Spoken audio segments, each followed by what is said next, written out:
2, 1, go! So, yeah, introduction, I say. So, yes, I am Drakodan, this is Firepaw with me, and this is Undertale's Genocide Ending. So we've both just got to get through our respective tutorials, and then I will explain a little what's going on through the ruins section. Yeah. We'll be taking turns to explain through each main section of the game. The game has a few sections. First one is the ruins, which I'll be taking. So starting right off the bat, there is a small couple of optimizations in the tutorial, such as going in the top left corner for Flowey's first set of Friendliness Pellets. That's totally what they're called, to get them faster. And bottom left corner for the second set. And if you hold bottom left in the corner, you also hit them sooner because it shifts your hitbox a little.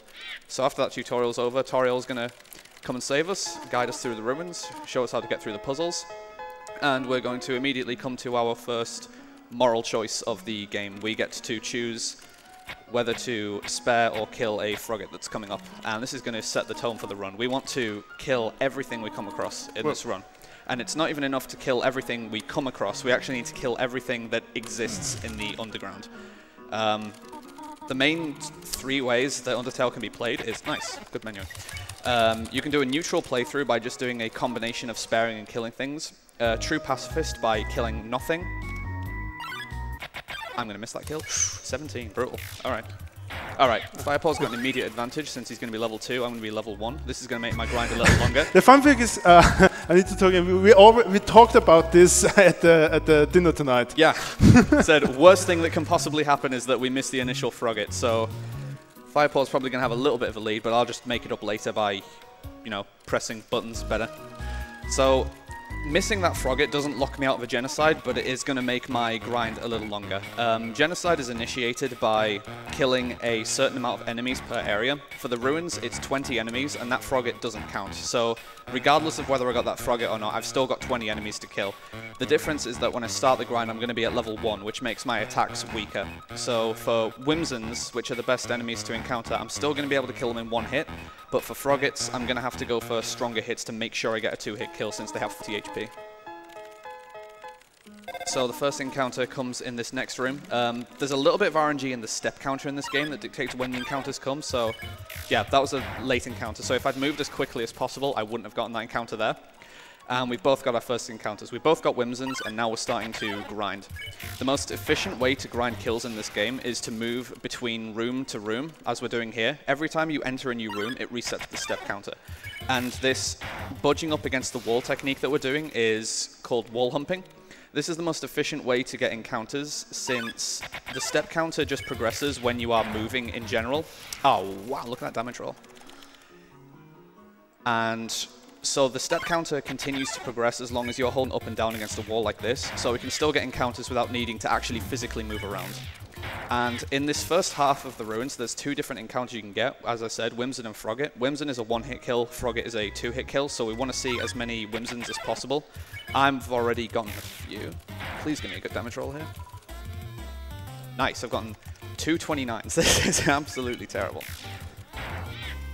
Froggit can also randomly give you either a fly attack or a frog attack, which is dictated by his text box, and the frog attack can be cancelled early to go faster.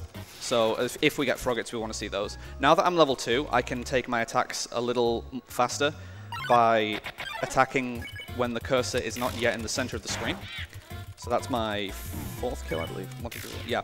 I personally keep track of the kill count that I'm going to be on by looking at the room that I'm in. Since we alternate like left, right, you can generally tell your kill counts by looking at what room you're in. So this should be, unless I've lost count already, and this is going to be my 8th, but I don't think it is. This is going to be 6th, I think. Not getting particularly good RNG. I can already see that Firepaw is faring better with the RNG. So it should be 6. And we're going to stay in this area until we reach 12 kills and then move on. I said that the limit for the ruins is 20.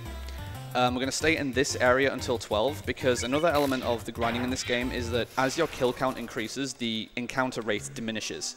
So in other words, the more kills we have, the longer it takes to get encounters. It's probably already noticeable that it's taking longer to get encounters. And once we reach 12, in the room after this, we'll be able to get another kill for 13. From there on out, we'll only have 7 left. And in the next major room that we grind in, called the Triple Rock Room, we'll be able to get either double or triple encounters. And so with 7 left, what we ideally hope for is 2 sets of Froggit Whimsun and a triple Mold Small encounter.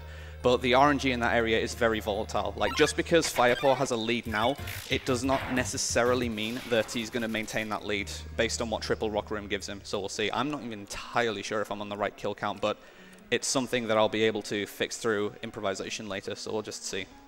So Firepaw is reaching the Triple Rock Room now, and we're going to have to see what encounters he gets. The worst case scenario for him is that he gets a lot of level 3, nice. So now I can kill with red hits. The worst case scenario is that he gets single Mold Smalls. That is the best encounter that he could have gotten, the Froggit Whimsun. For all encounters in this room, you just want to start them by doing Z down Z, because that makes it so that if you get a Froggit Whimsun, you'll immediately attack the Whimsun and make the fight a lot faster. And if you get any different encounter, it doesn't affect the way that the encounter actually works. So I'm also on the way to the Triple Rock Room now. We also have to take a specific path through this cracked tile room to make sure we don't fall. And we only need to interact with this bottom rock to solve this puzzle, though we need to interact with it a few times. You can also probably hear that we are both mashing our keyboards a lot. There's a lot of text in this game, and it can be progressed with the Z and X keys. Yeah, shout out to the meme channel of our Undertale Speedrun community channel for ZX Shift Enter, ZX Shift Enter, ZX Shift Enter. Indeed. I mismenued a little there on that frog. I also got the perfect encounter, but I didn't menu it correctly. I'm just going to make sure I get that kill. All right. Also shout out to Rumble for being a cat. So I may be entirely wrong about the kill count that I have remaining, which could be very bad. Since I mentioned about the diminishing kill count, this really matters if you want to go fast, since it's kind of like an exponential diminishing factor, which makes it so that if you have 1 kill left... Wow, another Froggit Whimsun. This game's really making it up for me right now. But if you have 1 kill left, that last encounter takes a very long time to get. So it matters more for me that I'm not entirely sure what my kill count is now, because if I've miscounted and I've actually got 1 left now, this encounter is going to take a very long time for me to get. There is a quick check that we'll be able to do for... Nice single Mold Small there. Yeah, he doesn't want that. I assume you're on 2 left? Yep. If you're on 2 left, you don't want to take the single Mold Small, because it does put you at the... Yeah, alright, I'm going to take this and see what I get. It puts you at the aforementioned 1 left, and then that 1 encounter takes a very long time to get. Like, it's potentially faster to just grind for another encounter and hope for a double. And if we have lost count of our kill count, we will get an in-game notification for when we've reached the kill count, because the encounters will suddenly speed up massively, and we'll get we'll get a but nobody came notification. Once you've killed everything in the area, there is nothing left, and the game lets you know that. We can also check by progressing to the next screen and seeing if Napstabluke stays on screen or if he runs away, because he does that once Genocide mode is enabled. It looks like from this encounter rate that I may be on 1 left myself. This is taking a pretty long time, I would say. What do we got? Another Froggit Whimsun. Alright. Since Froggits are pretty quick to kill, I'm just going to kill this guy just for insurance, just to make sure I'm not missing anything. And of course I get bad RNG. Fun fact, you can also move at half speed in the attack menu by holding X, which isn't useful in a lot of places, but it's just fun to point out. So based on how long that encounter took, I should definitely be at the kill count now. Yeah, there goes Napstabluke. So I'm just a little bit behind Firepaw, which, considering I missed the initial kill, is actually not too bad. Like, the RNG in the second half really made up for me there, and is helping me to keep up. So now we just progress through the rest of the area. Like you see, we're getting these regular nobody came encounters, and the music is now a lot, I was going to say better, but that's not entirely true. More interesting, maybe. And there's some optional pickups and stuff we could also be getting through the area, but it's not useful to us, so it's faster to just progress straight to the end of the area. There's this coloured puzzle room, which we just do some quick menuing to get through. And the nobody came encounters now come at a fixed interval, so these aren't random at this point. These encounters are all completely scripted, but they're not really encounters at all. Firepaw's also reaching home now, where we get an opportunity to pick up one of the main heals of the run, the Butterscotch Pie. I believe he's not going for it. I think the only heal that we're both going to get, yep, is the Instant Noodles, which we'll see later in the run. The Pie is a very useful heal, since it heals you for full HP, regardless of what your current level is, which on the final boss is very useful, which we'll also see later, but we shouldn't need that. So we're just going to both progress through home now. Firepaw heading downstairs to meet Toriel in the basement, and he's already done some menuing on Toriel. I'm going to do the same. This is pretty tricky to actually get optimally. Yeah, that wasn't too bad. I'll take that. It's pretty easy to accidentally pick the wrong text option on Toriel. So, and that's a boss. And that's shish kebab. Nice. That is very difficult, so congratulations. No, it's not. One of the main gimmicks of Genocide is that most of the boss fights are very trivial. Like, they're a joke, more or less. There's a couple of exceptions, which we will see later, but for the most part, a lot of the boss fights are just going to go down very easily. Like, the lore reason behind that is that monsters don't really have physical constitution. They're made of magic, and they're not harmed by physical force, but rather they're harmed by killing intent. So the stronger your killing intent is, the more damage you do to monsters. So we hate Toriel quite a bit. And that's going to be reflected with other boss monsters as well. But this brings us about to the end of the ruins. So if you like Firepaw, I can hand it over to you for Snowed-In for now. Yep. So the next area we're going to do our friendly run will be Snowed-In. I almost reflexively split there. Draco already talked about encounters and genocide flags and kill counters and everything. So we're going to have to grind out exactly 16 random encounters. We also will have some mid-boss, I don't know if you call it mid-boss, or some encounters that actually don't count towards the kill count. Those will be Doggo, Greater Dog, Dogami, and Dogressa. So we still have to fight those, but they won't count to the maximum counter. Yeah, like you do need to kill them to keep Genocide mode active, but they don't count towards your kill count, which is a little confusing to remember at first. A nice nature walk. Now we will meet the easiest boss in the whole Genocide run. Yeah, totally.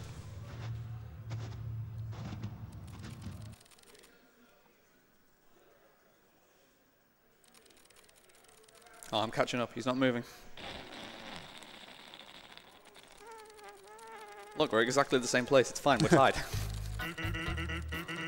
Totally not losing time. I'll just make up time through text mashing. It's fine. Text mashing in this game does make a surprising difference in how much time you can save. The metric that we use to determine text mashing quality is text boxes per second. So if like a runner is getting a couple more text boxes per second than a different runner, then over the course of a whole run, they can actually make up a significant amount of time. So I grabbed my first upgrade of attack item, Tough Glove, because with our current weapon, the stick, we don't do that much damage to the inhabitants of Snowed-In, so we had to switch there. Also, I'm going to use the stick for a fight to lower the Lesser Dog's defense afterwards, so we can kill him with one inaccurate shot. DJ, can you please lower the music? He's putting on the bone thrustle. Thank you. Both our keyboards are just going off right now. Yeah. So there are some fixed encounters like this one, Ice Cap. And that's a kill. Next one is Doggo. He will not count towards the kill counter. So what I'm going to do now is one accurate. I'm going to let myself getting hit here and follow it, so that the round is done faster, and then a non-accurate. And I'm done with 2 cycles. One thing that wasn't really brought up as well, an annoying little thing that can happen, is on the screen with Ice Cap, you can get a 10% chance for a random phone call, which does nothing but waste time. Yeah, I actually hit him now instead of using the stick. Oh. It doesn't make any difference. It's very slightly faster to use the stick, but it's the same number of turns. The stick is just slightly more optimal, which I'm going to go for now. If you use the stick on Lesser Dog, he becomes a one-hit kill. And by one-hit kill, I mean you can mash the second hit as quickly as possible and it will still kill him. Like that.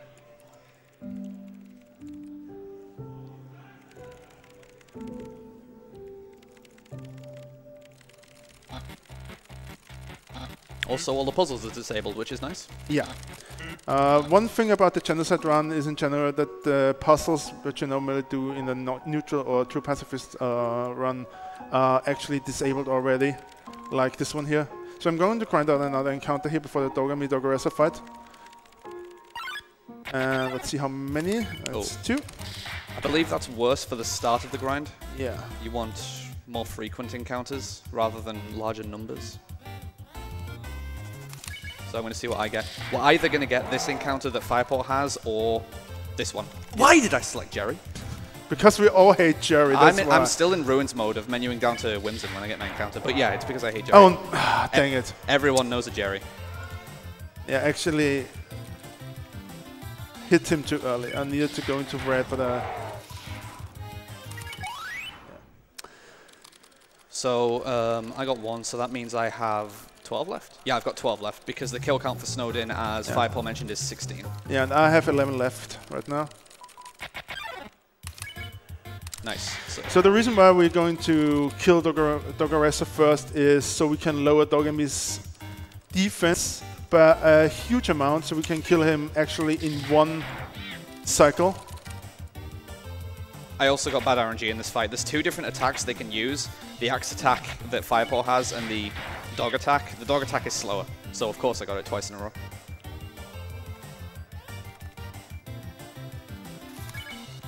Alright. And that's Doggeressa. So I've got a slight lead now, but again, Firepaw is 1 kill closer to the kill count, so that could make a big difference later in the area. Alright, color puzzle, this is tricky. Alright, done it.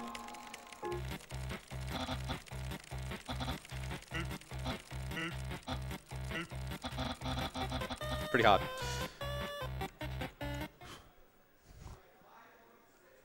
We've also got ice puzzle coming up here, so I'm just going to focus on getting this. Alright, got it. That's actually difficult in neutral true pacifist, but it's you just walk across it in Genocide. You just press up once and you're just going. You just align yourself with the right column, yeah. So Greater Dog, which is coming up next, is a 3-cycle fight.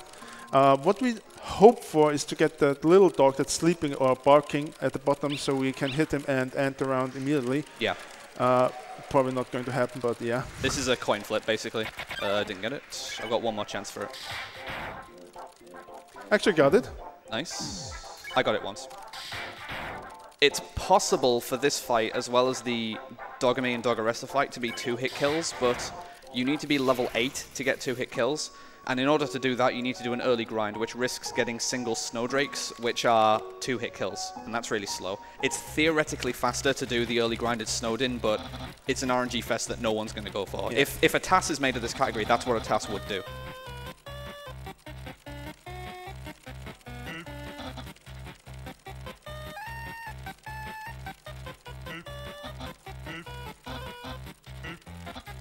So this is where we're going to do our grinds. As I say, I've got 12 kills left, Firepaw's got 11. Let's see what happens.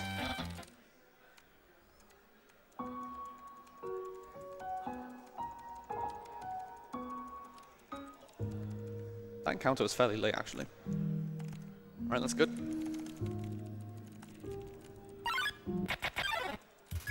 Okay, 11. Not bad. Is this a good time to butt in? Please do. We have a $10 anonymous donation that has no comment, but we really appreciate every dollar we receive, comment or not. All goes to save the children, to preventable children deaths. Please get those donations in. Thank you very much. Yeah, thank you very much. Alright, 9 left for me. This is pretty good RNG so far. At the start of the grind, getting single ice caps is a bit faster, since you can just spare the Jerry immediately. Later on, as the kill count is diminishing, we'll want to get the triples that Firepaw currently has, though. Okay, so I had 9 left, so this will be 7 after this. Generally safer to hide in the corner to avoid Chilldrake's attacks, though I have been randomly hit by these enough to die in a race before, so yeah, RNG's good.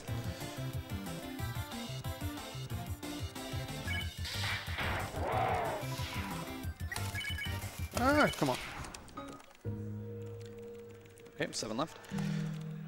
So even though we are sparing these Jerrys, contrary to what people might believe, this does not actually abort a genocide. You can spare enemies, you just can't avoid killing anything that's unique. But because Jerry isn't a unique enemy, it doesn't abort the genocide.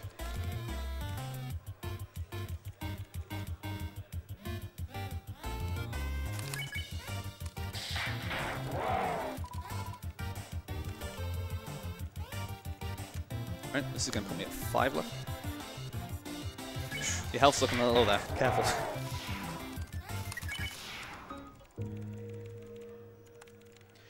We all hate Jerry. So coming near the end of the grind, this is going to be a time where I need to make some awkward decision making.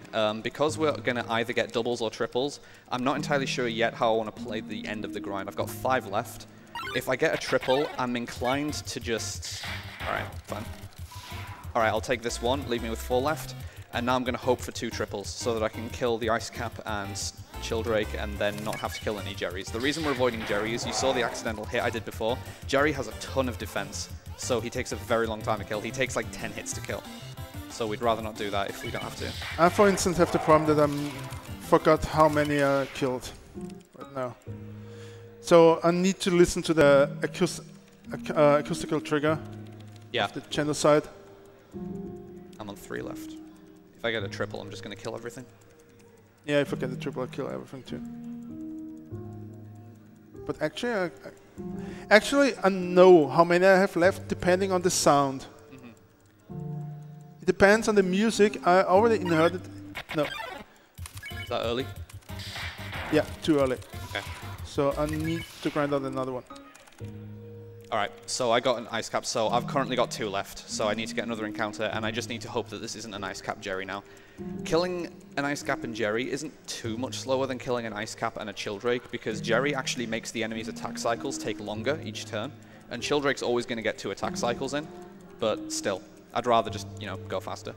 So we're just going to see what happens. This is 50-50, basically, whether I get a good or bad end to grind. Yeah, I'm 43, 40, yeah, 44. Yeah, I can also tell from the music that I'm going to have 2 left. Encounter in 3, 2, 1. Encounter. Told you. Good. Yeah, yeah, I have the good one. Yep. Are we at the same spot then? Yeah. All right. See, I told you to catch up. It's fine. This is... please attack. This is a race. I'm messing up my tough glove hits. Rolling 10s on Jerry, though, which could make it take a turn less. Now you hear the music. The music totally changed now in Snowdin. That's for me the acoustical trigger that I have achieved the Genocide flag. Next up will be Papyrus, the boss Papyrus. And shout out to Teacher, who went into after the horrible thing that happened to him at the GTQ run, where he had to do 4 rounds to finally be Papyrus. He went into a really, really deep depression and started to run A Link to the Past random seeds. Teacher, if you see this, I'm going to show you once how this is done. And this is how you kill Papyrus in 1 round. So please stop being a disgrace to the whole Undertale family. Thank you. I was so confused by the explanation. It also made me forget to take the portal, so it made me lose more time there. Alright, I'm really going to have to text Smash to catch up now.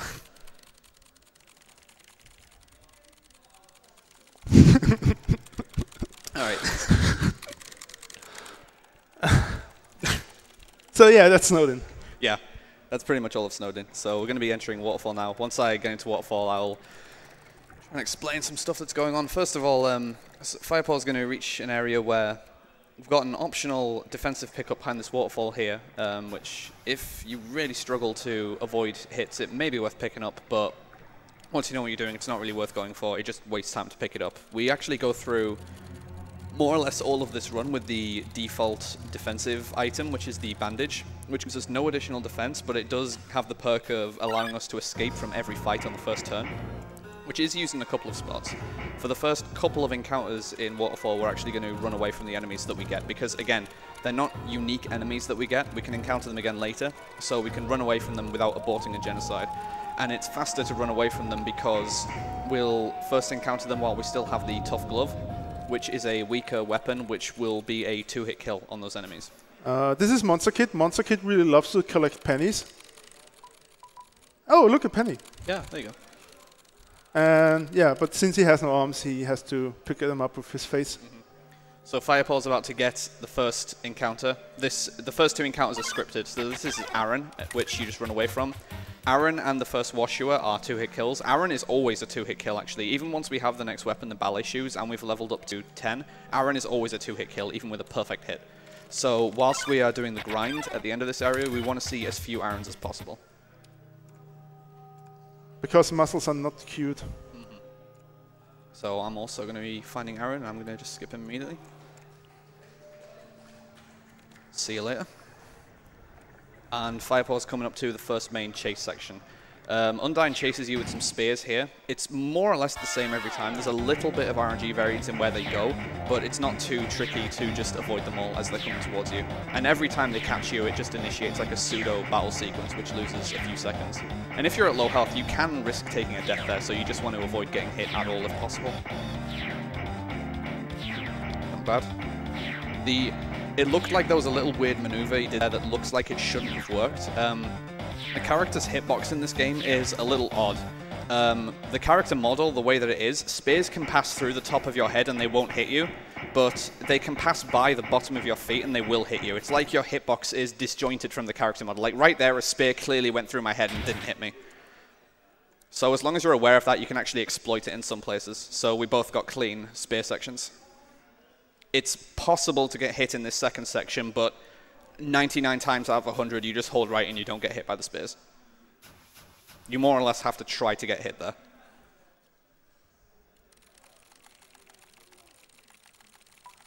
Oh, look, another penny. Oh.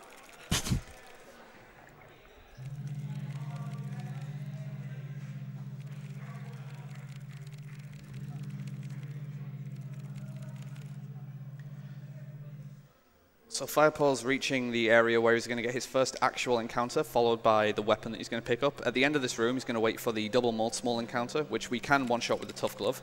And then he's also going to pick up the ballet shoes in the next room. Which, the mechanics of the ballet shoes are a little different. You need to time 3 inputs as they get close to the center of the screen. And if you get them all dead center, it does additional damage, which is very necessary for the next boss, which we'll explain as we get there. I'm also coming up there right now. I'm always getting the stick when I'm doing the menuing. I don't know why. Menuing in this game is surprisingly difficult. Like, it's deceptively hard. So let's see what encounter we'll get here. Yeah, from here on out, the encounters are random. Well, the encounter here is random. A couple of encounters later on. Oh, wow. That's terrible. Yeah. Sorry. I didn't get the stick. So a couple of the encounters later on, like I say, they are scripted, but from here on out, most of the encounters are random. There's a couple of borderline forced encounters, such as Shiren and Glad Dummy coming up as well, that do actually count towards our kill count. So I'm currently at 2, and am I going to... I also got a single Aaron. I'm going to run from this. I don't want to take that. So Firepaw took it, I ran from it. We'll see how that affects the time it takes for our grinds. It could save me some time, but if I get really bad RNG later in getting more singles, it could probably waste time since I will need more kills. Nice perfect, by the way. Thank you. You don't need that perfect to kill Shiren, but it's always a nice confidence booster when you do get a perfect. All right, let's see if I get it. I'm not going to get it. Told you. We're going to need a lot of those perfects later on, so I'm going to need to buckle down and work on my hit accuracy. But for now, we've just got a nice walk through the rain with Monster Kid. Could get an Umbrella. Nah. Being right at the top of the screen here when Monster Kid interacts with us is a little faster since he then covers less distance. And in the panorama view room that Firepaw's coming up to fairly soon, it's faster to move through it by holding up and down simultaneously, since that actually doubles your walking speed. Like, we can just leave Monster Kid in the dust. It's great. Yeah. Finally goes away for once. Go away!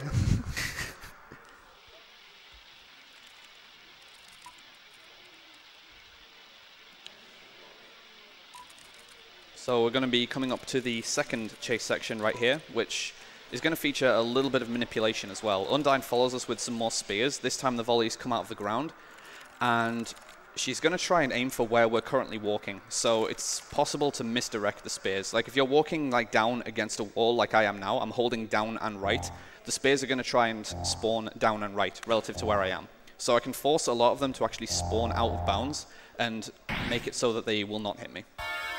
Let's see how Firepaw does with this.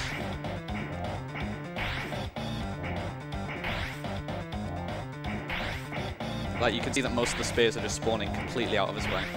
And I'm going to be exploiting the same trick.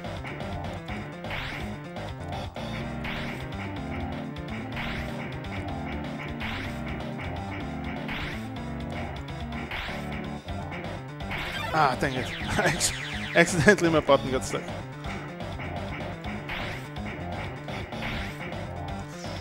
I didn't manipulate that volley, but I dodged it instead.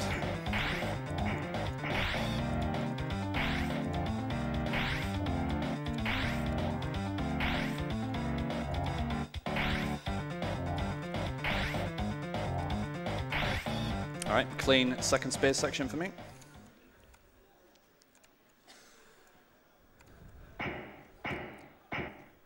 Also, our character knows that he doesn't, he shouldn't attack people on high ground. Don't gender the character. It's a GDQ, you'll get banned. Yeah. Rise and shine, Mr. Merrill. Rise and shine. Not that you have been sleeping on the job. So, wake up, Mr. Merrill. Wake up and smell the ashes.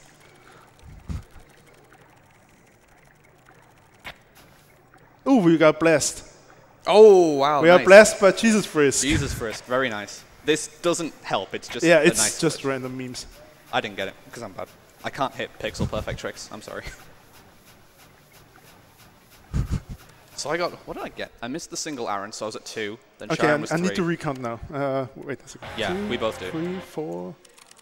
I'm on 4.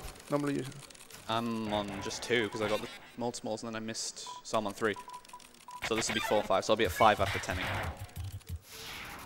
Okay, I got the 2 modes more. We stagger our hits very slightly 5? on Glad Dummy and Temmie. There was 5 now? Now it's 6. It's not actually safe to mash Glad Dummy and Temmie as quickly as possible, because it's possible to do just 4 damage, which actually doesn't kill them in 1 hit. So I'm going to be at 5 after Temmie. I'm on 5 as well.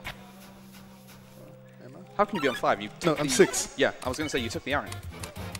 So this isn't another mold small that he has. This is a mold big, which you need a good hit for. I'm on 8. I need 10 more. Nice. So that puts me at 7. So before we progress from this area, we're going to need to be at 14. So we're going to stay here until we have 14 kills respectively.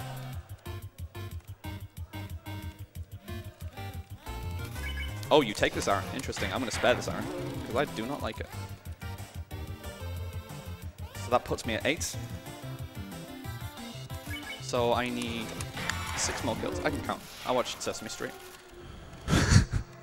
I'm on 10 with this. Okay. Oh, you're taking a different route to me. Interesting.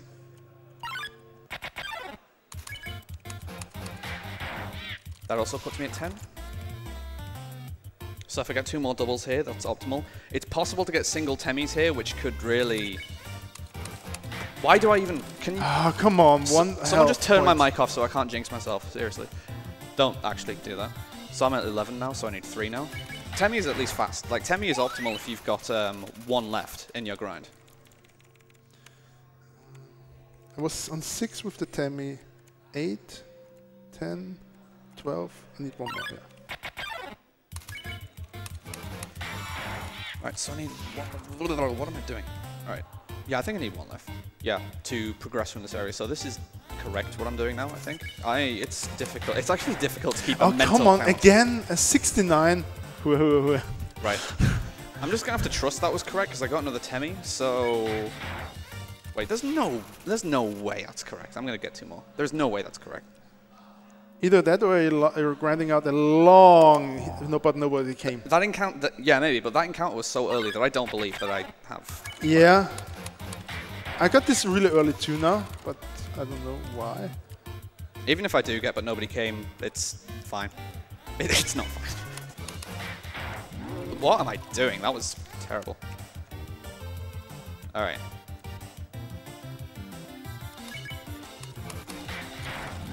Just get that quickly. So hopefully I don't get it quick, but nobody came.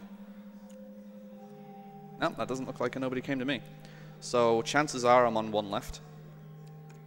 Which is convenient for this room, because the room is actually so long that it doesn't actually waste time to have 1 left. You'll still generally get the encounter by the time you reach the end of the room. So assuming I am at 1 left, but... Alright, Temmie. So, just for safety, I'm going to take a very quick check when I reach the end of the room. I'm just going to re-enter the room and attempt to grind for another enemy. And if I am at the limit... I should be no, on I'm not. 18 So, now. okay. So, just as well I did that, because I'm not at the kill limit. So, I do this because if I was at the kill limit, I would have very quickly reached, but nobody came. And I would have known I was at the end of the grind and could just continue on as normal. But as it is now, I need to grind out one more enemy. Which, again, if I get a single Temmie now, that's actually the best encounter that I can get. So I should be on the red. So I'm just going to spare this mold big once I regain control. I'm definitely at one left, so I'm just going to spare it. Or I'm going to miss menu and like fight. All right. I'll just kill it then, just to make absolute sure I'm not missing anything. All right. So we're both coming up on the Undyne fight now, which I mentioned that most of the bosses in this game are just complete pushovers. This is not one of them. Okay, if I have the Genocide flag or not, well, we'll see now. I hope I got it now. Oh, you don't know if you're at the kill count? I should have the 18. Okay, yeah, the game will notify you here if you're not at the kill count. I'm on the kill count. Yeah, good. Okay, so I'm going to concentrate now. I'll talk a little bit more about the Undyne fight since I've got a little bit of time before I reach it. So, Undyne is a fight where, when you're beginning playing this category, you're learning to just survive the fight. When you're going for good times in this category, you're learning to get the quick kill. The quick kill is done by killing Undyne in 14 turns.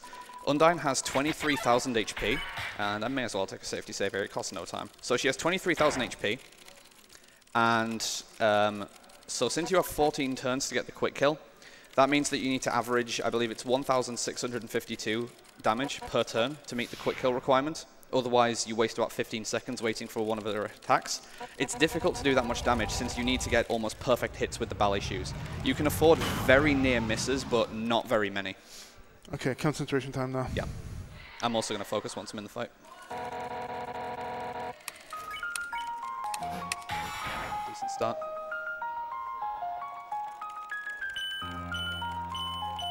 I'm mashing really badly now as well.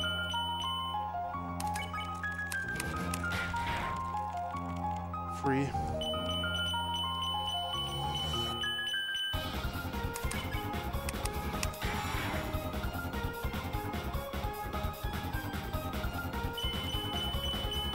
Like, I think I can speak for both of us when I say we're not worried about surviving this fight, but we are worried about getting the quick kill.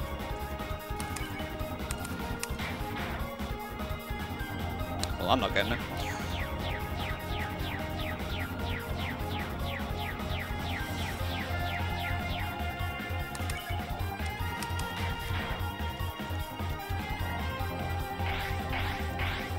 In order to land perfects with the ballet shoes, we need to get the hits dead center, which is a 2-frame window per cursor. And for the next item we'll be picking up, our next respective weapons in Hotlands and Core, it turns into a 1-frame window for a perfect hit. And the requirements for getting quick kills on enemies become even tighter.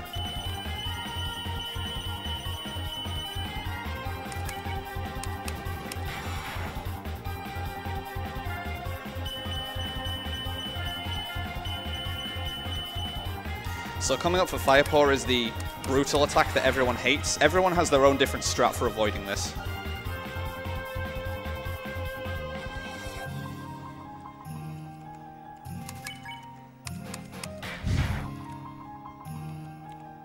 Like, there's no right or wrong way to dodge. It's just whichever way you find most comfortable. I do use what I think is the objectively best way to dodge it because it requires very little movement.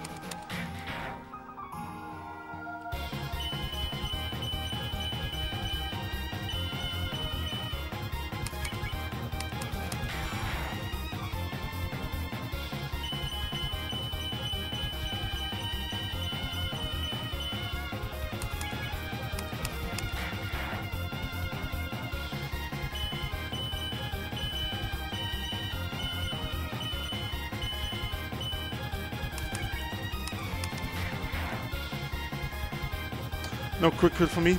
I'm not going to get it either. I was more or less not on pace for it by turn 3.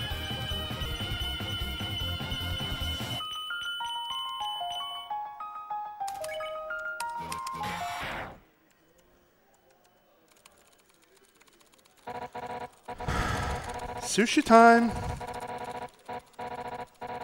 Sloppy sushi.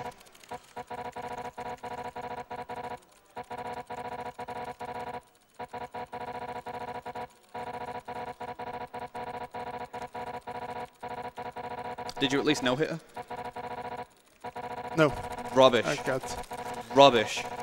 I got accidentally hit or grazed by one of the spears. Not the main spears, but the circle ones. Excuses. Yeah, I know. I'm a train wreck of a speedrunner. That's why I decided to run a visual novel, because it doesn't show my lack of skill in speedrunning. To be fair, you're the one who's ahead now, so I don't know about that.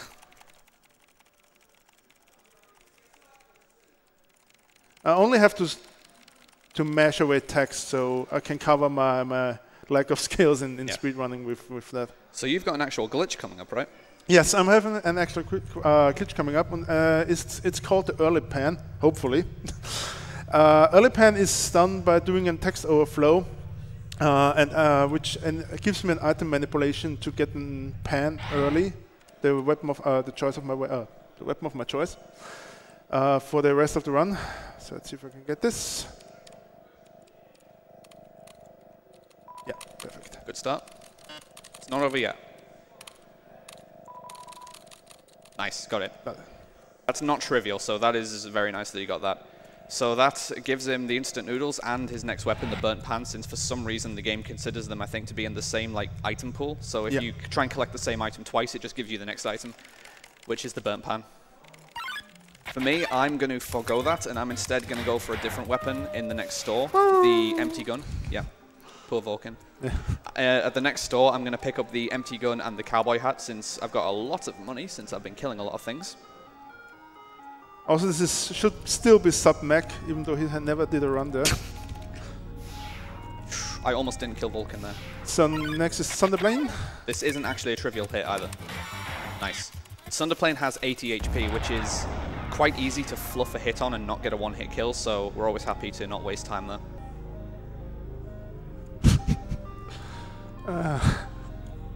Alright, let's see. Got an almost perfect on Thunderplane when I didn't need it, thanks. Also, there's a reason why I'm not switching to the pan right now. It's just that the animation is fast and I still can kill them really fast here. Yeah, the animation speeds between the weapons are actually different. The ballet shoes is faster than the pan and the gun. We're going to exploit that at the end of the game as well, once we finish the final grind. Oh, I hesitated there for so long.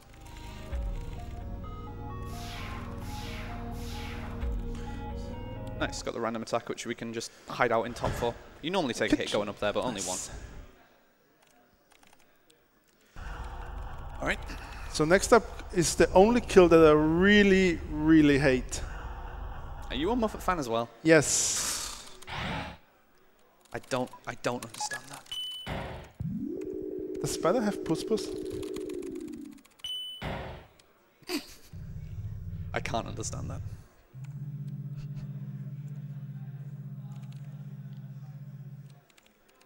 So one of the perks of the Genocide route is also that all of the puzzles in Hotland are disabled, and all the areas are disabled as well. We can just go straight to left floor 3, which is almost at the end of the area, and then we don't have to do this north-south puzzle here, which on a neutral or pacifist route using the punch card exploit, you'd need to do a technical out-of-bounds trick.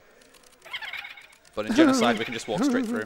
You sound like you're laughing at me. My pace is very bad right now, though, so I wouldn't blame you.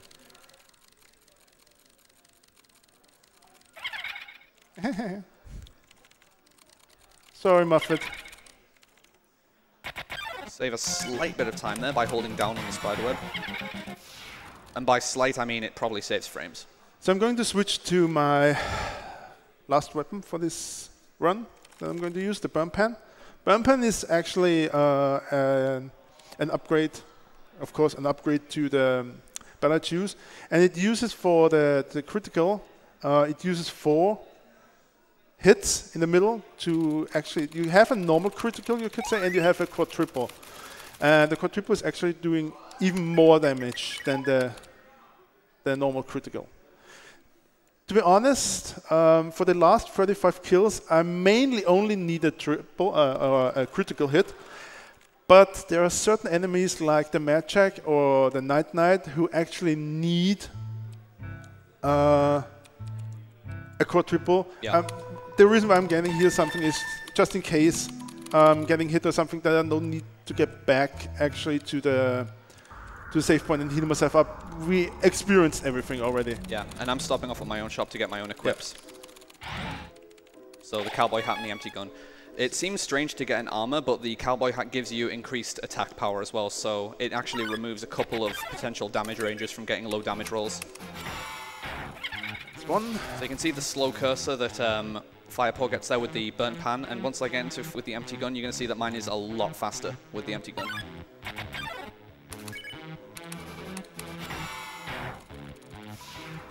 Oof. And I get a triple right off the bat. So that's one. So in this area, we're probably just going to focus because it's quite easy to lose counter here. So if you had donations, you can go now.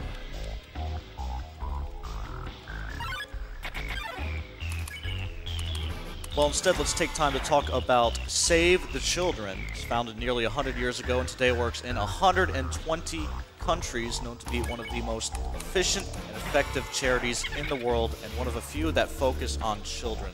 And last year, Save the Children helped more than 157 million children around the globe. Please donate to support this cause and help save even more lives from preventable or treatable causes. Thank you.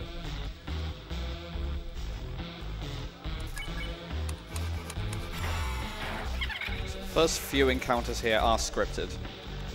For our next encounter after this one and Firepaw's next encounter, we're going to get Night Knight and Magic. These are the guys we need quads on. Thank you. You're welcome. I quadded him. Please miss the next one if you can. I need some time save. No, don't. And I'm missing mine.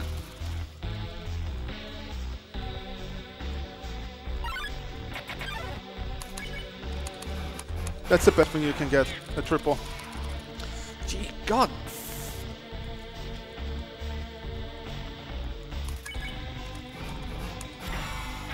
Alright, 3 hits for Night Knight because why save time? Oh! That quad was difficult on Magic, so I'm glad I got that. So I'm 9 now. And from here on out, all the encounters are random. The game could screw either of us over now by giving us single Night Knights or Magics. We've both got a random Night Knight Magic now, but it's a double, so it's not that bad.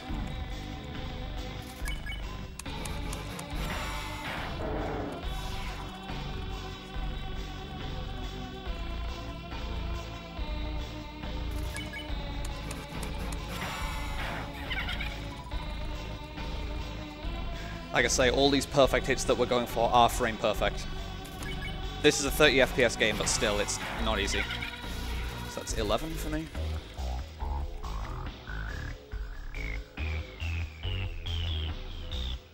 And I'm not going to start resetting the room until I get to 15, because I don't think it saves time to do that until that point. 2 random encounters, both of them have been Night Knight Magic. This is atrocious.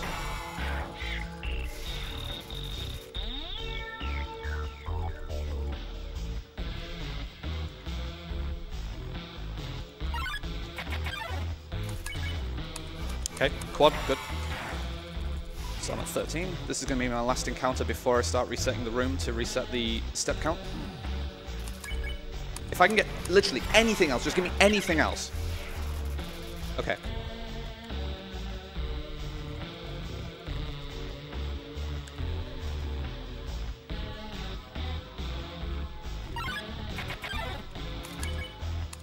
All right, 15. Nice triples. Those are actually really good. When you win this, I'm just going to blame RNG. Like I told you, every marathon run I do in this category, terrible RNG. Invariably. It's not that I'm playing badly or anything. I've never done that.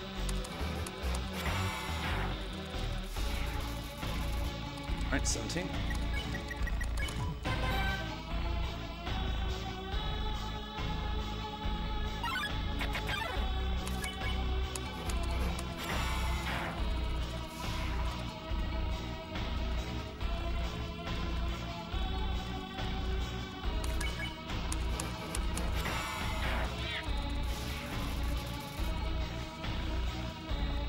17.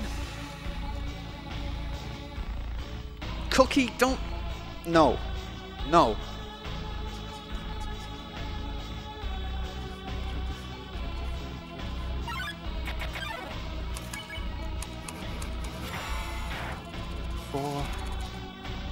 Don't bully. 21. 5.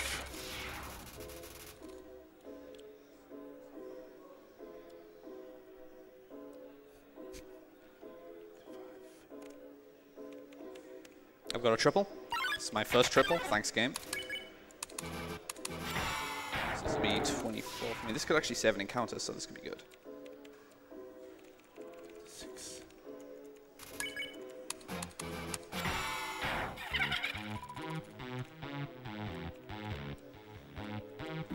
Alright, 24. So I want to be at 26 before I leave this room, so I can then move to the adjoining room to get what should hopefully be a last double for 28. 7. And then move up to the warrior path to get 7 scripted encounters to bring us up to the kill count.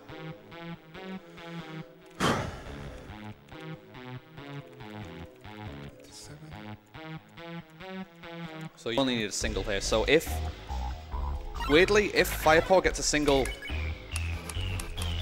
if he quadded that, that would have actually been the best end that he could have gotten, since a single enemy is faster if you one-shot it. I just need a double here, any double, but don't make it night-night magic. Otherwise, I will delete my Twitch account.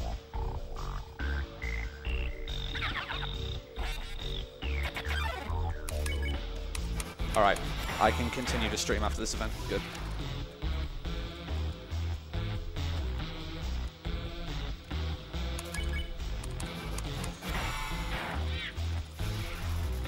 So we're both going to need some more quads on this encounter Firepaw's got here.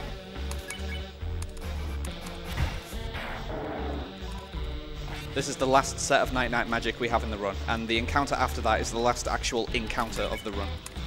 After which we will switch back to the ballet shoes. So we are actually very close together right now.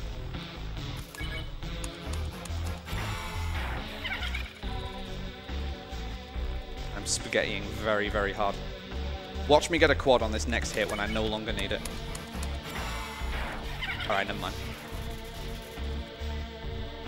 So this is the last good hit in the run that I need. Can't do it. Look at that health remaining. Very good.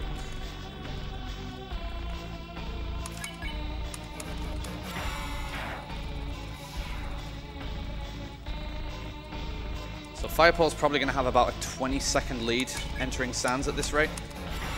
I can make that up, but it's going to be tricky, so I'm really going to try and press buttons quickly.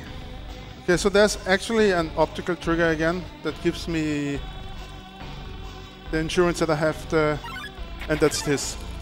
You get it, but nobody came here, exactly here when you come in this room. That's essentially for you that you know, yes, you got the genocide flag. Please select the ballet shoes, thank you. So I'm also going to get the trigger once I walk back through this next room. Yep. So we both know that we've both reached the genocide limit, and from now on, we are locked into Genocide Ending. Oh, look, it's a sex robot. Once you've finished the core grind, you cannot get out of the genocide route. Like, we're both locked into the ending now, so we just need to reach the end of the game as quickly as possible now. A fabulous robot.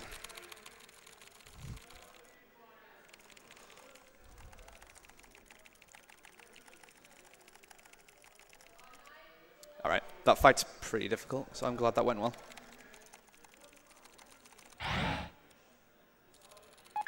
Long elevator. You're going to be like about a long elevator ahead of me, I think. About a long elevator ahead, which is about 20 seconds, isn't it? Something like that.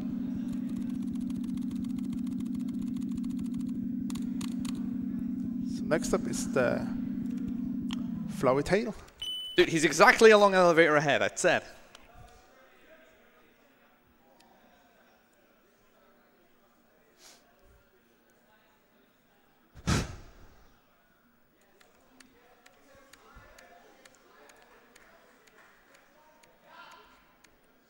Long elevator is the best thing. I kind of wish it was longer, because then you could actually like go off and do something else. Yeah. Like get some food or something. Taking a menu or something.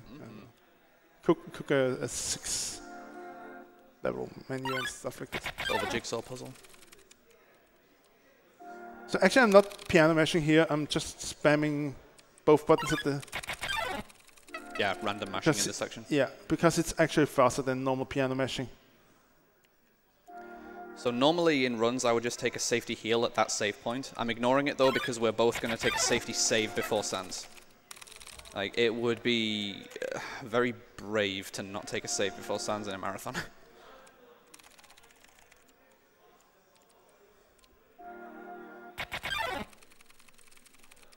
So the sands fight itself, we're both definitely going to buckle down and focus during. This is like the hardest section of the game by far.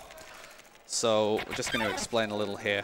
You progress through the sands fight simply by trying to fight him. You can't actually hit him or cause damage to him, and you can't spare him. So even though he's a boss that you kill with one hit. Yeah. So the entirety of the sands fight is simply about surviving against him. You attack him, and then you simply survive his attacks, which is easier said than done. I've just realized as well I didn't pick up the instant noodles in the lab, so I'm going to need to no-heal this fight. It's fine.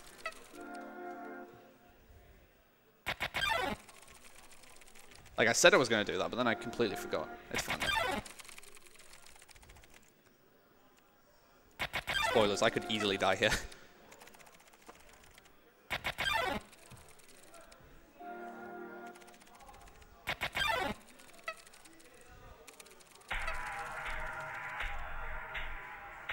I'm actually a little worried now.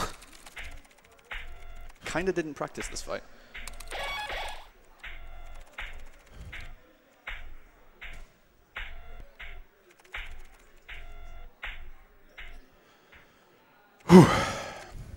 Alright, I just need all the French people in the chat to give me support now. It's France that's fighting Sans. You don't want to die.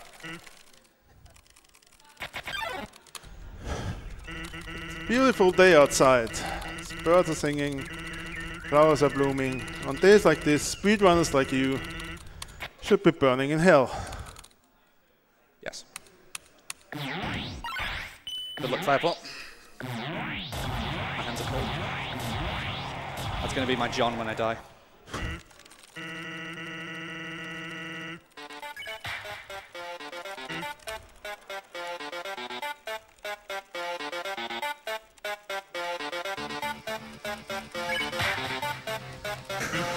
Okay, here we go.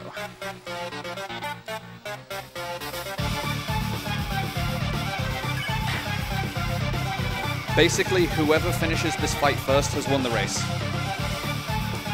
There is virtually no time variance after the Sans fight is done.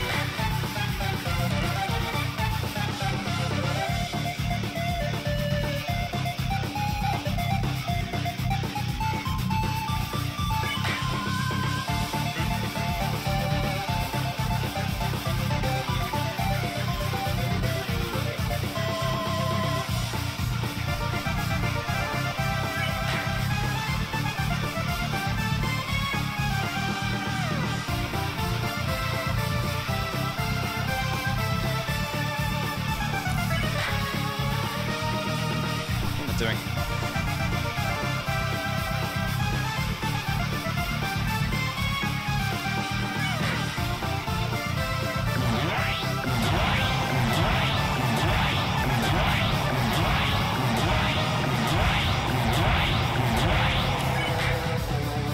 What a troll pattern.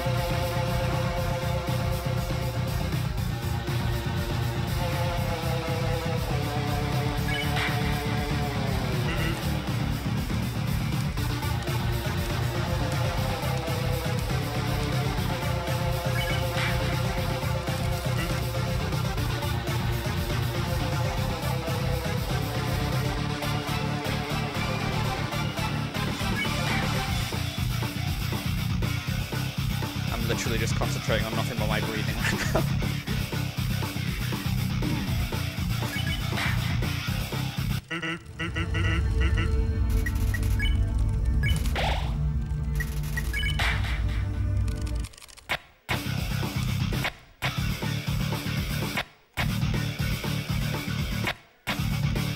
Alright, Firepaw's into the second half of the fight where a lot of the attacks now become entirely random. You need very good reactions to keep up in this part of the fight.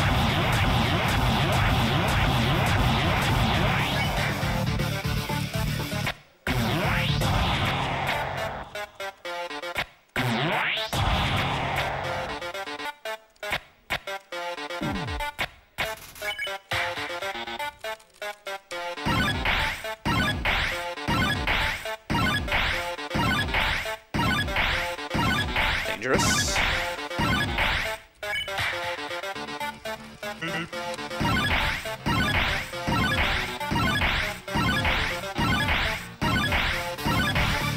People hate these directional attacks casually. They're not actually bad. If you've got a keyboard with anti-ghosting, you can hold all 4 direction keys and you'll automatically dodge the attack.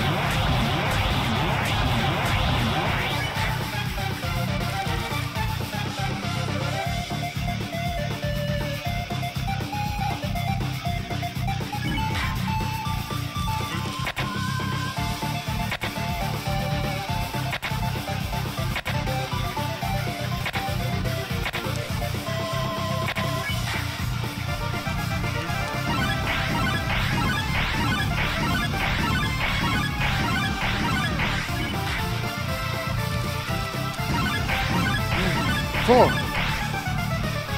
And finale. Good luck.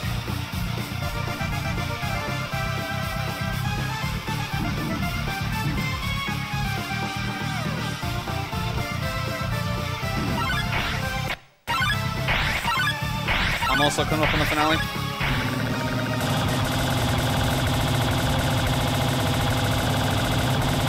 And it's done!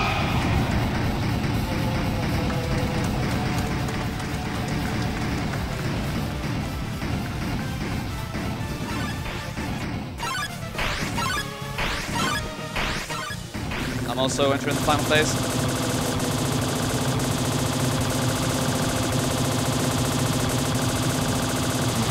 I'll take a no heal.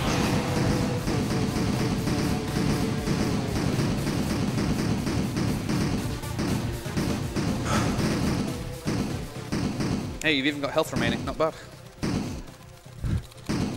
So Firepaw has won the race, basically. Like, I'll not keep you in suspense. Firepaw's going to win the race. Unless he accidentally moves into the side of the arena. I have my hand away from all stuff that could actually trigger him. And then you would be triggered. Yes. Now is a really good time for donations, if there are any.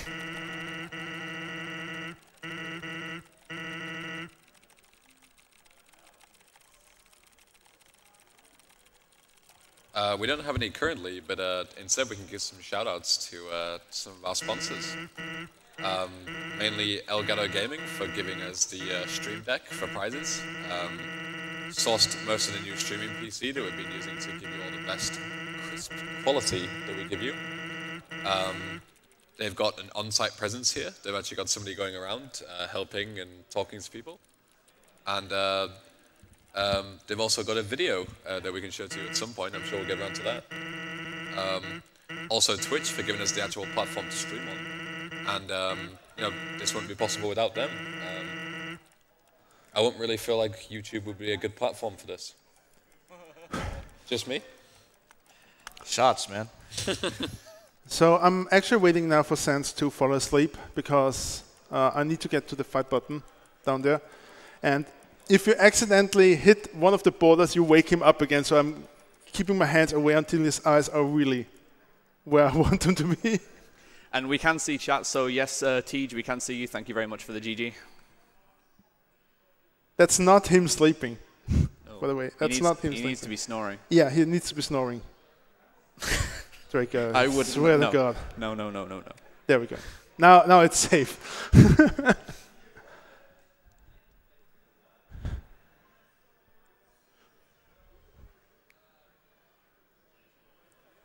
Go on. Do it. Get him. Get him. Missed. Oh, there you go. Let's just catch up.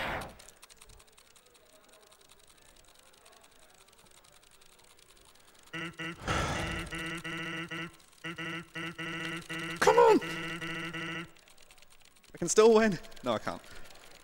Papyrus, do you want anything? It's actually really sad. Do you think if I had task smashing, how much time do you think I could make up? Like if I literally had task smashing right now, how close could I get? I still can't win, but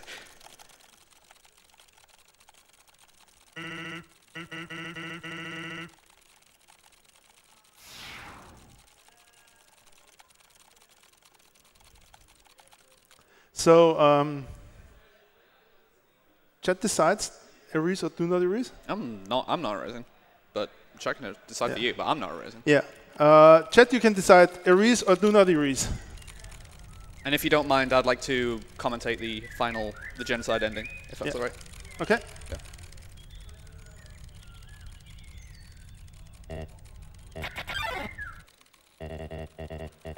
No, there's no need to fight. Why not settle this over a nice cup of tea? No! No. No. How about no? Seems like an erase.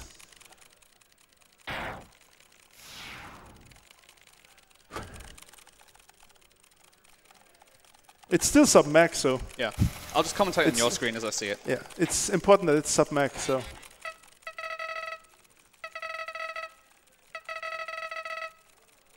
Sounds like they want you to erase. Shame. That gives me a good excuse to not erase so they can see the difference, actually.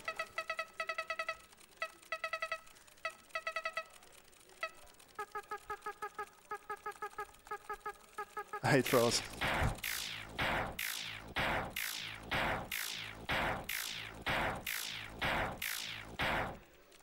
Alright, so let me take you guys through the genocide ending right now. That's the G-Man. Greetings. I am Morale. Thank you.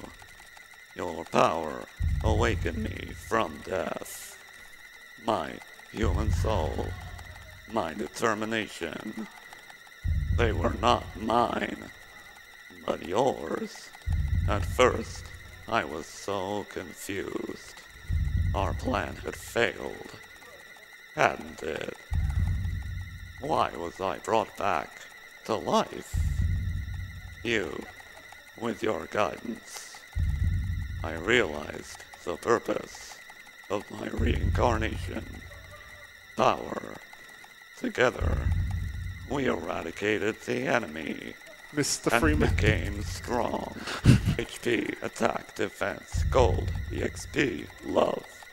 Every time a number increases. That feeling. That's me. Morale. Now we have reached the absolute. There is nothing left for us here. Let us erase this pointless world and move on to the next. So it was erase? Right. You are a great partner. That's my time. Oh! Okay. We'll be together forever. Won't we? Well, Congratulations, man. actually this is a PP for me. Is it? Yeah. Very nice. Congratulations. And I'm going to say, no, don't erase. I'm not doing that. My voice hurts. You have misunderstood, Mr. Freeman. Oh my god. Since when you were the one in control.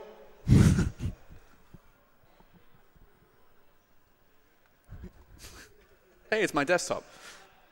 It's a lot of damage, Jesus. So that's Undertale. I hope everyone enjoyed. I hope it was a really close. Yeah, one. that was really I didn't close. expect it to turn out like this. I'm going to have to measure how much time not taking the Snowden podcast, because I realized Yeah. halfway through Snowden, I was like, I should already be on the next screen by now. Yeah. And I was like, oh, okay. Thank you everyone. I think it's time for a big shout out to the Undertale speedrun community. Yeah. From on my side, a really big thank you to DJH Place, who made an amazing True Pacifist run at GDQ, who was a little bit of a mentor for me. be it teaching Genocide or be teaching Undertale in general. So a big shout out to teacher. Also a big shout out to Tutola, to Rombo for being a cat, for I'm really proud as a mod. Also about the community, we have a lovely community. If you want to know anything about the game, just join us on Discord. We have so many talents in there. Be it Xander J, be it Snowy, be it Tutela, so many more, Megalore, so many more, who really are helpful and try to learn you everything about Undertale, be it Genocide, be it Neutral, be it one of the meme categories. So just drop me in, say hi, and yeah. We also need to give, obviously, the biggest shout-outs to Toby Fox for making this game for us to speedrun. Yeah, that too. And for the nice collector's edition that's coming out. Oh, yeah. Yes. Buy it. I already. I already did. So, okay. Thank you. Next up is... Something. Yeah.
Here begins our story. We'll be falling in our paths, of course, the time will slowly drift away. When it's over and we stand alone, the spirits softly whisper away. But now the stars are spoken and there's nothing left that we can do.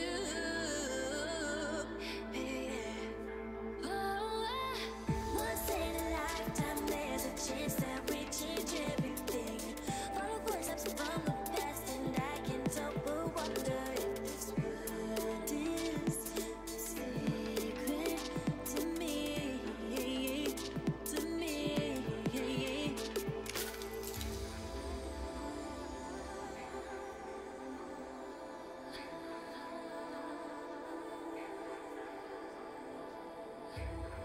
All right, welcome back, everyone.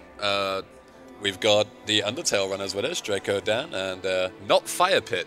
No. KZ Fruit thought you were called Fire Pit. Well, I saw Fire P and I just mentally filled in the blank, and I was pretty wrong. Fire P, yeah. But Firepaw, not Fire Pit. Yeah. Yes. So we're gonna ask you a couple of questions about the Undertale run. Of course, yeah. First things first, actually, more of like a statement more than a question. Extremely close. It was extremely close, yeah. Yeah. Or was it 3 seconds in it as well, I think? At the end? A little bit longer than Around that. there, few seconds? It was in the region of like, it was no more than 20 seconds, I wouldn't say. Yeah, something like that, yeah. And Firepaw as well, getting a new PB. Congratulations on that as well. Thank you. Yeah. So, first of all, a lot of things to talk about towards the end, especially. At first, I thought you were both going to PB by quite a lot. I didn't realize that the ending section is so long. I know that you mentioned about once the kind of final battle is done, then it's all kind of, just button mashing. Yeah, that's right. Yes, so what's come through your mind at the end? Do you just take a pee break, or do you sit and watch? Do you enjoy the cutscenes enough to watch them every time? Sadly, there's no AFK time. To keep progressing the game, you have to keep progressing the text as it's coming along. So you can't leave the keyboard. You do have to keep actively playing the game. There's just nothing actively going on in the game anymore. So once the final attack in Sans is done, it's basically an auto-scroller from there on out, which you need to keep periodically progressing. So if you're ahead of your splits, you know you've PB'd. If you're behind your splits, you know that you haven't PB'd. And if you're grinding PB attempts, that's basically the point at which you can just reset.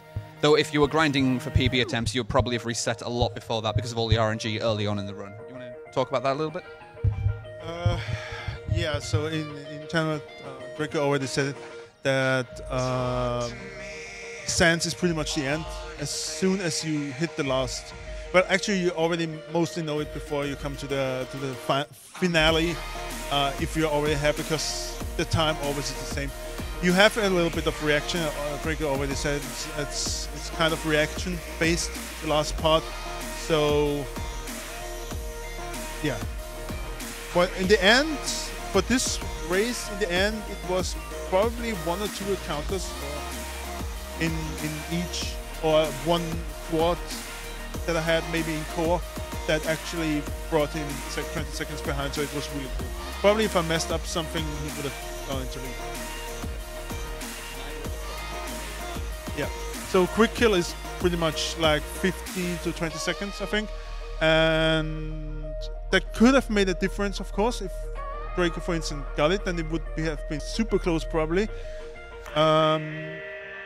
It's also because if you're not used to the quadding, and if you're unlucky and have a lot of nights, or for instance single nights or single match acts, you actually gain a lot of time or lose a lot of time. Yeah, definitely. Yeah.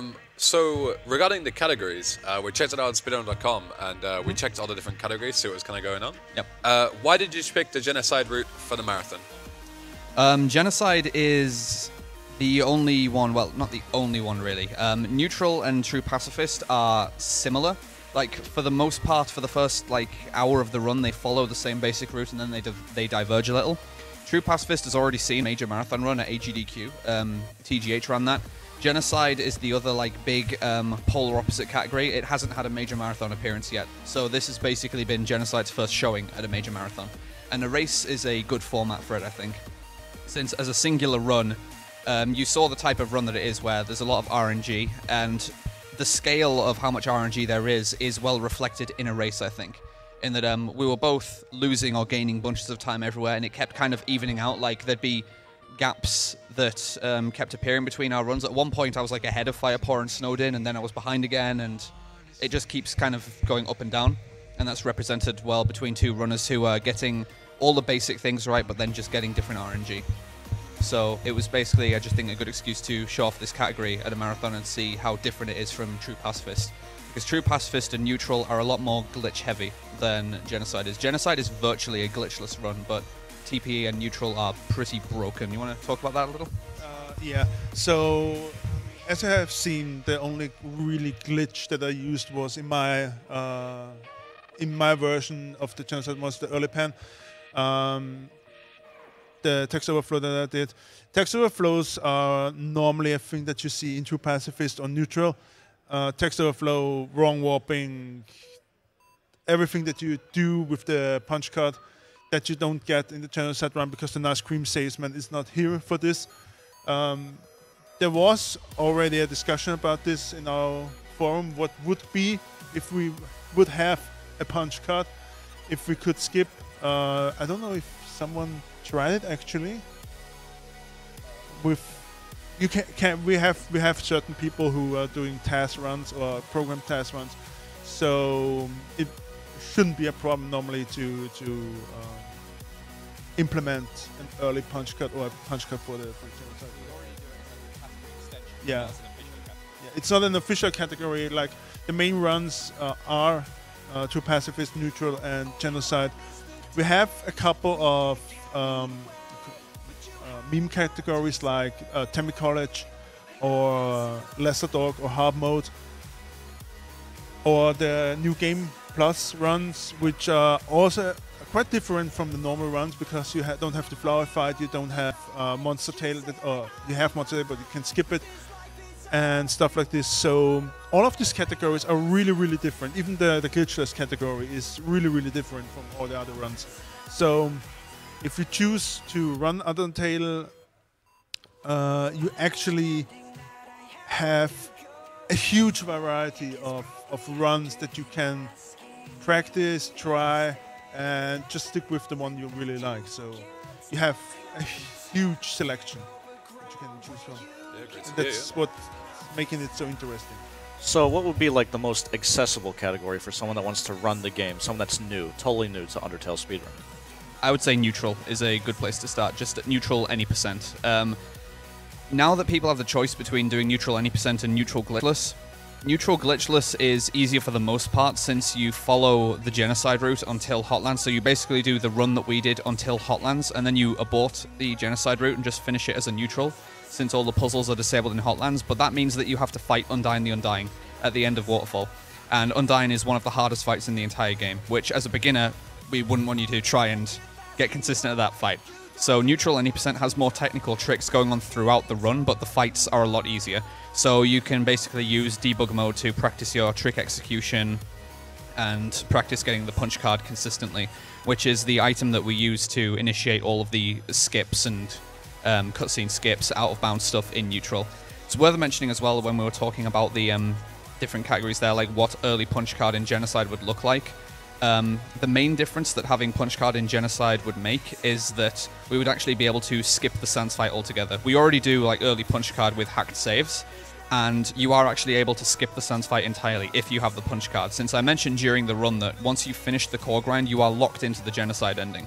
So up until that point, you have to maintain specific flags, such as the bosses being dead and the grinds being done to maintain the Genocide route. Once you finish the core grind, Genocide route is locked in. So if you're able to skip Sans, you can do that and it doesn't abort the Genocide route. So if we were able to get the punch card in a legit Genocide run, we'd be able to look at saving about 10 minutes from skipping Sans. But we have no current way of really doing that. So talking about accessibility, there's one thing I noticed when I was going over the Undertale leaderboards. Most of this is in Linux. Yes, that's right. So why is that specifically? You want to mention this? Linux. So when we started, or January was a time where I just started to run Undertale. We used the PC version, or at first, okay, let's put it like this. There were at the beginning there were two different versions of the game. It was 1.00, and it was 1.0.0.101. And the major differences were that you were able to do a skip on Papyrus. There was not much difference between that. And then came Linux. So the Linux version brought it didn't brought something new. It just made it more accessible for us because the mashing was easier. The certain skips were able to be done at a more consistent way, and especially the mashing, I think, was the most improvement because it was way faster. So that's why most of the runs are done, or every run is done in the Linux version. It's pretty much easy to get, so people run it on Linux. That's we talk about using the Linux version. This doesn't actually necessitate that you use a Linux OS. What you can just do is download the Linux build of the game, change one of the internal game files, like the extension for one of the files, which identifies it as being on a Linux machine. If you just change that to .win, it just runs perfectly fine on Windows. So then you can just run the Linux build on a Windows machine. So that's what all the runners are doing. Yeah, it sounds a lot easier than using like a virtual machine. Or Yeah, something like basically. That, yeah. See, here I thought you guys like brought your own laptops in because you just needed to run it on Linux. Now we just like our laptops. So. Oh yeah, that's fair. That's fair. No worries there. So you mentioned earlier about like task runs of the game, and that you've got people kind of looking for new strats and finding like really optimal ways of doing things. Yeah. How far do you believe, especially in the genocide category, you mentioned about like the 10-minute boss skip and that kind of thing? Yeah. How far do you reckon you can go? How low can the run go, essentially? It's an interesting question. I think at this point I can say that this whip kit called TGH Plays pretty much destroyed the genocide category already. But no, joke aside, there's probably improvement I think in the core if you break down his run. So in the end, even the genocide run, you need to program it actually that only the best encounters are coming, because since the randomness of the game, it can't guarantee you that you actually get the encounters that you need. So in a test run, if you probably optimize it and program that you get every single encounter that you need, that means 13 Wimsons, that means I don't know, ice caps until 31 or 32, and then have the doubles. That means waterfall with no errands, and that means especially the core with just triples. So that's literally impossible for a real runner to get it. So Teach pretty much destroyed the category already. Someone with a really, really, really high luck, I think, is just able to beat him. As far as the pure execution goes, there is pretty much no time lost in the current genocide world record, I'd say, which the board's like, it says, we got the boards up, it's 1 hour, 5 minutes and 37 seconds. As far as saying how low it can go, I would say a really optimal run with the strats that we've got. If you went for like optimal RNG and got it, you could maybe be looking at a 103, but that is absolutely pushing it, I would say. So it is pretty optimized already as far as it goes. Yeah. As far as the execution goes, it's very optimized, yes. Like, no obvious stuff is really missed. Teach might have missed a quad or two in his core, but I can't really remember. He definitely won't have missed the quick kill on Undyne. Runners generally don't lose that much time in movement, since the movement in the game is very simple. You just have the 4-directional movement, so you've got up to 8-way movement, and then you simply take the shortest paths through the areas. There is a little bit of randomness in when you get the encounters based on the step counter. So we would need a way to optimize that as well. All right, well, we're about ready to go on to the next run, so thank you very much, Drakodan. Thank you very much as well. Not Fire Pit for coming along. That's Firepaw. Yeah, thank you. And we need to water the plant, apparently. According to the chat, we need to water the plant. We'll water the plant in the meantime. We got the bottle right here. Thank you. Absolutely. It's time to move on to Jazz Punk. Have fun with Jazz Punk. Great stuff. Thank you, guys. Oh, yeehaw. Yeehaw. Hello. Hello. Hello. Hello. Hi. So yeah, we're doing a chess punk current patch race, and we figured since we raised the estimate by a little bit, we actually show our setup for no, we're not racing yet. Yeah, we're actually setting up a glitch right now for the safe corruption. You sadly have to do that every single time, and then you do that before you start a race. So it's rather simple. This will make absolutely no sense right now, but don't worry. Basically what this glitch does, as I understand it, is that when we do these two actions, opening the door with the key card and starting the cutscene with the phone, the game understands we've already done that. So when it comes to doing it in the actual run, it's like, you've already done this, you don't need to do it again. Yeah, so it's technically New Game Plus, if you want to call it that. We don't call it that because we start a new game. The game just remembers this one save file, and that will help us to skip a lot of stuff later. Before we start, do you want to do roll call? Yeah. You Oh, yeah. Okay, so I'm Useless Spirit. I'm Gold Phoenix. And I'm Monochira.